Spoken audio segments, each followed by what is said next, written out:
You walk into a room, and before anyone says a word, you already know something is off. Not because they told you, because you felt it land somewhere in your chest before your brain even caught up. 10 minutes later, you're tired. Not physically tired. A specific kind of tired that has no name in most conversations, so people just call it being an introvert and move on. But that's not quite it. Because some of the most social, most talkative, most seemingly outgoing people you know go through this exact same thing. They just hide it better. They laugh at the right moments. They ask good follow-up questions. And they go home and sit in their car in the driveway for 10 minutes before they can face walking inside. So, here's the real question. What if the exhaustion you feel around other people has almost nothing to do with how much you like them, and almost everything to do with something happening inside your nervous system that most people never learn to name? Maybe you've already tried to explain this to someone who doesn't experience it, and watched their face go blank. You said something like, "I just need quiet after being around people," and they nodded politely, the way you nod at something you don't actually understand but don't want to argue about. So you stopped explaining it. You just started building your life around it quietly, without ever naming what it was. There are a few distinct types of people who experience this. They don't all drain the same way, and they don't all drain for the same reason. And the third one is going to be uncomfortable, because it's probably you. The first type is what researchers describe through the lens of sensory processing sensitivity. Psychologist Elaine Aron, whose research at Stony Brook University shaped much of what we now call the highly sensitive person framework, described a nervous system that processes stimuli, including emotional and social stimuli, more deeply than average. Not more emotionally, more deeply, which sounds like a small distinction, but it changes everything about how it plays out. This person walks into that room and doesn't just notice that someone seems tense. They notice the tension in a raised eyebrow, the pause before a sentence, the way two people avoided eye contact for exactly 1 second too long. None of it is conscious. It's not a skill they're using. It's simply how much information their system takes in by default, running quietly in the background of every interaction they have. And here's the thing. A brain processing that much input, that fast, uses real resources to do it. It's not metaphorical exhaustion. It's closer to what happens after hours of focused, high-stakes work, except nobody around this person can see the work happening because it looks like standing in a kitchen at a party, nodding along, holding a drink they haven't touched. Now, there's something that almost nobody talks about here. Aron's research also pointed out that this trait isn't the same thing as introversion, even though the two get confused constantly. A meaningful number of people with this kind of nervous system are outgoing, social, even the ones who seem to run every room they're in. They just pay for it later, privately, in a way an introvert wouldn't necessarily recognize as the same experience. Which is why so many life of the party people disappear for entire weekends afterward and nobody understands why. That's the first type. Quiet or loud on the outside, rarely tired for reasons anyone else can see, and almost never believed when they try to explain it. Ask them what a good night out looked like as a kid, and most of them will describe something small, one friend, a familiar living room, an early exit that nobody questioned. Not because they disliked people, because their system had already done a full day's worth of processing by 9 o'clock and nobody around them had a name for that yet. But then there's a second group, and this one operates through a completely different mechanism. Social psychologist Elaine Hatfield, known for her research on emotional contagion, described something that sounds almost too simple to be real. Humans unconsciously mimic the facial expressions, postures, and vocal tones of people around them. And through that mimicry, automatic, involuntary, happening in fractions of a second, driven by the same tiny facial muscles that let a baby copy its mother's expression before it can even talk, they don't just observe someone else's emotional state. They begin to actually feel it. This is the friend who calls you stressed about something small, and somehow, 20 minutes later, you're the one who can't relax. Not because the problem is yours, because your body borrowed it without asking your permission first. It's not empathy in the way most people use that word, the deliberate, effortful kind, where you imagine what someone else is going through. This is faster and less optional than that. It happens before you decide anything, and it doesn't require you to even like the person it's coming from. It can happen with a stranger's tense voice on a customer service call. It can happen scrolling through a group chat where the tone has shifted and nobody has said why. And that reframe matters because it means the tiredness these people feel isn't a character flaw or an overreaction. It's closer to catching something. Except what's spreading isn't a virus. It's a mood, a tension, an unspoken worry sitting across the table from them, transmitted through nothing more than a tightened jaw or a slightly clipped tone.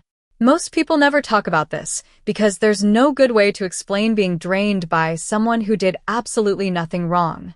There's a cost to always being the one who absorbs the room. And it's not the obvious kind. It doesn't show up overnight. It shows up slowly, as an exhaustion sleep doesn't fully fix, as a tendency to cancel plans not because you don't want to see people but because you can already predict how depleted you'll feel afterward, as a quiet, growing distance from situations that used to feel easy. I've gone deeper into this cost than I can cover in one video. It's all linked in the description and in the first pinned comment. Now flip it because there's a third group, and this one is probably the most interesting, and the one most people in this pattern actually belong to without realizing it. This isn't about sensitivity to stimuli, and it isn't purely about unconscious mimicry. It's about what happens when someone else's pain reaches you, and your system doesn't know how to hold it without becoming it. Neuroscientist Tanya Singer, whose work at the Max Planck Institute for Human Cognitive and Brain Sciences examined the difference between empathy and compassion, described two very different responses the brain can have when it encounters another person's suffering. One is empathic distress, a state where witnessing pain activates something close to personal pain, leaving the observer overwhelmed and, over time, prone to withdrawal or burnout. The other is compassionate concern, warmer, more resourced, associated with a felt sense of care rather than shared suffering, and linked, in her research alongside colleagues studying contemplative practice, to a different pattern of brain activity than the one seen during empathic distress. Here's what's important about that distinction. It's not that one person cares more than another. It's that their nervous system routes that caring through a different channel. The person stuck in empathic distress isn't more compassionate than everyone else in the room. They're less protected from what they're witnessing. There's no membrane between what happened to their friend and what now feels like it's happening to them. And the strangest part is that this group often looks the most competent. They're the ones everyone calls first. They give the best advice. They stay calm on the phone while someone else falls apart. And then they hang up and feel like they just ran a race they never agreed to enter, wrung out for the rest of the evening over a problem that technically isn't even theirs. Because being needed and being drained aren't opposites. Often, they're the exact same event, experienced from two different angles at once. That makes sense of something a lot of people carry silently, the guilt of feeling exhausted by people they genuinely love. It's not that the love is fake, or conditional, or thin. It's that love, in this particular nervous system, comes with a toll most people never see charged, because the person paying it learned long ago to keep the invoice to themselves. But here's something curious that complicates even this picture. Not all of this drain is a problem to fix.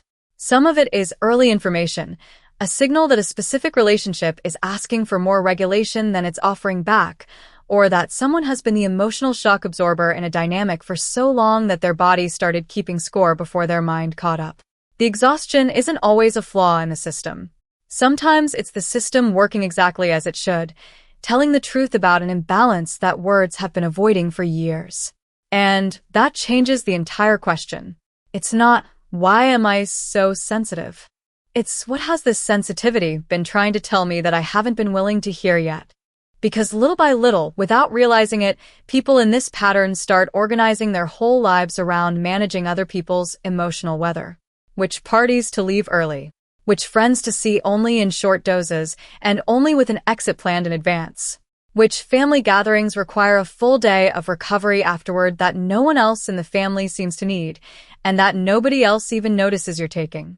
There's also a quieter version of this that deserves its own mention because it explains why some people don't recognize themselves in any of the three types at first.